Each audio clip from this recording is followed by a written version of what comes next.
ಆ, ಈಗ ಒಂದು ಹಾಡಿಂದ ಇನ್ನೊಂದು ಹಾಡು ಹಿಟ್ ಜರ್ನಿ ಹೇಗಿರುತ್ತೆ?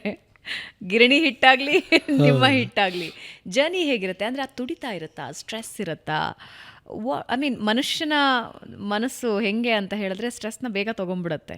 ಅಯ್ಯೋ ಇನ್ನೂ ಒಂದು ಹಾಡು ಹಿಟ್ಟಾಗಲಿಲ್ಲ, ಇಲ್ಲ ತುಂಬ ದಿನ ಆಗೋಯ್ತು, ಏನಾಗುತ್ತೋ, ಕಳೆದು ಹೋಗ್ತೀನೋ, ನನ್ನ ಹಾಡುಗಳು ಚೆನ್ನಾಗಿಲ್ವೋ, ನನ್ನ ಲಿರಿಕ್ಸ್ ಚೆನ್ನಾಗಿಲ್ವೋ, ಜನರನ್ನ ತಲುಪ್ತಾ ಇಲ್ವೋ, ಲಾಟ್ ಆಫ್ ಥಿಂಗ್ಸ್ ಮೈಂಡಲ್ಲಿ ಓಡ್ತಾ ಇರುತ್ತೆ.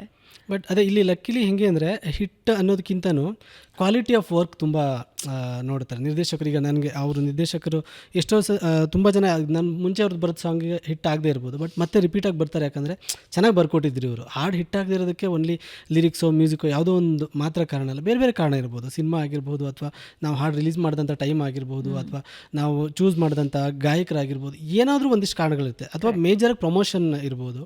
ಹಾಗಾಗಿ ಕ್ವಾಲಿಟಿ ಆಫ್ ವರ್ಕ್ ನಾವು ಯಾವಾಗ ಕೊಟ್ಟಿರ್ತೀವಿ, ಅಥವಾ ನಮ್ಮ ಜೊತೆ ಯಾವಾಗ ಆ ವೈಬ್ರೇಷನ್ ವೇವ್ಲೆಂತ್ ಮ್ಯಾಚ್ ಆಗಿರುತ್ತೆ, ಅವಾಗ ಮತ್ತೆ ಮತ್ತೆ ನಮಗೆ ಕೆಲಸಗಳಿದ್ದೇ ಇರುತ್ತೆ. ಸೊ ಹಿಟ್ ಅನ್ನೋದು ಈಗಿನ ಟೈಮಲ್ಲಿ ಹಿಟ್ ಅನ್ನೋದು ತುಂಬ ದೊಡ್ಡ ಪದ. ಯಾಕಂದರೆ ನಾವು ಮುಂಚೆ ಎಲ್ಲ ನಿಮಗೆ ಬೇರೆ ಯಾವುದು ಮಾಧ್ಯಮಗಳಿರಲಿಲ್ಲ ಹಾಡು ಕೇಳೋದಕ್ಕೆ. ಯೂಟ್ಯೂಬ್ ಇರಲಿಲ್ಲ. ಒಂದು ಕ್ಯಾಸೆಟ್ ತಂದರೆ, ನಾನು ಅವಾಗ ಏನು ಹೇಳಿದೆ, ಫ್ರೆಂಡ್ಸ್ ಸಿನಿಮಾದ ಒಂದು ಕ್ಯಾಸೆಟ್ ತಂದರೆ ನಾನು ಫ್ರೆಂಡ್ಸ್ ಸಿನಿಮಾದ ಎಲ್ಲ ಹಾಡು ನನಗಿಷ್ಟ. ಯಾಕಂದರೆ ನಾನು ಅದನ್ನು ಒಂದು ಕ್ಯಾಸೆಟ್ನೇ 3 ಸತಿ ಒಂದು ದಿನದಲ್ಲಿ ಕೇಳ್ತಿದ್ದೆ. ಪಕ್ಕದ ಮನೆಯವ್ರು ತೊಗೊಂಡು ಹೋಗೋರು, ಅವ್ರು ಕೇಳೋರು, ಅಥವಾ ಅವ್ರಿಗೆ ಹಾಕಿದಾಗ ನಮ್ಮನೆ ಕೇಳೋದು, ಅವ್ರ ಮನೆಯಲ್ಲಿ ಯಾವುದೋ ಒಂದು ಸಾಂಗ್ ಹಾಕಿದ್ರೆ. ಸೊ ನಿಮಗೆ ತುಂಬ ಸತಿ ಕೇಳಿ ಕೇಳಿ ಕೇಳಿ ಪ್ರತಿಯೊಂದು ಹಾಡಲ್ಲೂ ಕ್ವಾಲಿಟಿ ಇರುತ್ತೆ. ನೀವು ಅದನ್ನು ರಿಪೀಟಾಗಿ ಕೇಳಿದ್ರೆ ನಿಮ್ಗೆ ಇಷ್ಟ ಆಗಿಬಿಡುತ್ತೆ. ಸೊ ಅಷ್ಟು ಸತಿ ಕೇಳಿಸ್ಕೊಳ್ಳೋದು, ಅಥವಾ ನಾವು ಅದನ್ನು ಆಡಿಯನ್ಸಿಗೆ ಕೇಳಿಸೋದೇ ಇವಾಗ ಒಂದು ದೊಡ್ಡ ಸವಾಲು ಅದು. ಹಾಗಾಗಿ ಈಗ ನಮಗೆ ತುಂಬ ಮೊಬೈಲಲ್ಲಿ ಎಲ್ಲಿ ಒಂದು 10 ಸೆಕೆಂಡಲ್ಲಿ ಯಾವುದೋ ಒಂದು ತೆಲುಗು ಹಾಡು ಬರುತ್ತೆ, ಹಿಂದಿ ಹಾಡು ಬರುತ್ತೆ.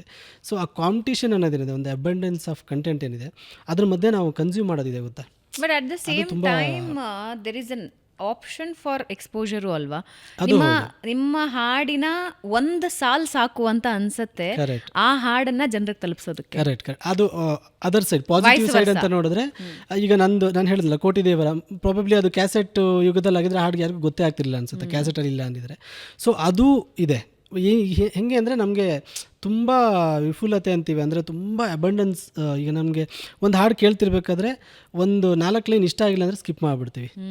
ಸೊ ಹಾಗಾಗಿ ಆ ಪಾಸಿಟಿವ್ ಮಧ್ಯೆ ಇದೊಂದಿಷ್ಟು ನೆಗೆಟಿವ್ ವಿಚಾರಗಳೇನಿದೆ, ಅವುಗಳನ್ನು ಮೀರಿ ನಾವೇನೋ ಮಾಡಬೇಕು.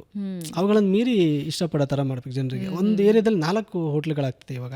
ಮುಂಚೆ ಆಗಿದ್ದರೆ ಊರಿಗೆ ಒಂದು ಹೋಟ್ಲ್ ಇರೋದು, ಅಥವಾ ಏರಿಯಾಗೆ ಒಂದು ಹೋಟ್ಲ್ ಇರೋದು. 4 ಹೋಟ್ಲಾದಾಗ ನಿಮ್ಮ ಕ್ವಾಲಿಟಿ ತುಂಬ ಮುಖ್ಯ ಆಗುತ್ತೆ, ಪ್ರಮೋಷನ್ ತುಂಬ ಮುಖ್ಯ ಆಗುತ್ತೆ, ಹೊಸತನ ತುಂಬ ಮುಖ್ಯ ಆಗುತ್ತೆ, ಅದನ್ನು ಪ್ರೆಸೆಂಟ್ ಮಾಡೋ ರೀತಿ ತುಂಬ ಮುಖ್ಯ ಆಗುತ್ತೆ ನಿಮಗೆ. Rightly shed. ಅವಾಗೆಲ್ಲ ನಾವು ಹಾಡಿಂದು ಪುಸ್ತಕಗಳು ಇಟ್ಕೊಂಡ್ಬಿಡ್ತಾ ಇದ್ವಿ, ತಗೊಂಡ್ಬರ್ತಿದ್ವಿ ಚಿತ್ರಗೀತೆ ಪುಸ್ತಕ. ಅಂದ್ರೆ ಸ್ಟಾರ್ಟ್ ಟಿಲ್ ಎಂಡ್ ಪ್ರತಿಯೊಂದು ಬಾಯಲ್ಲಿ ಇರ್ತಾ ಇತ್ತು. ಇವಾಗ ಹಾಡಿನ 2ನೇ ಪ್ಯಾರೋ ಗೊತ್ತಿರೋದಿಲ್ಲ. ಓ ಇದು ಇದೇ ಹಾಡಿಂದ ಇದೇ ಇದ್ರದ ಅಂತ ಕೇಳ್ತಾರೆ.